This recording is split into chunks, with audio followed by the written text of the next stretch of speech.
ingredients تانية بتفتح، وفي كمان فيتامين اي، فبتحسي كده ان انت بتحطي كريم بس في نفس الوقت ديودرنت. بحبه جدا يا جماعه، بحبه جدا جدا.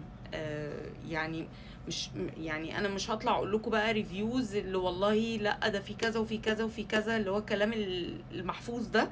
لا، انا ده بعتمد عليه، يعني انا ده بعتمد عليه حرفيا.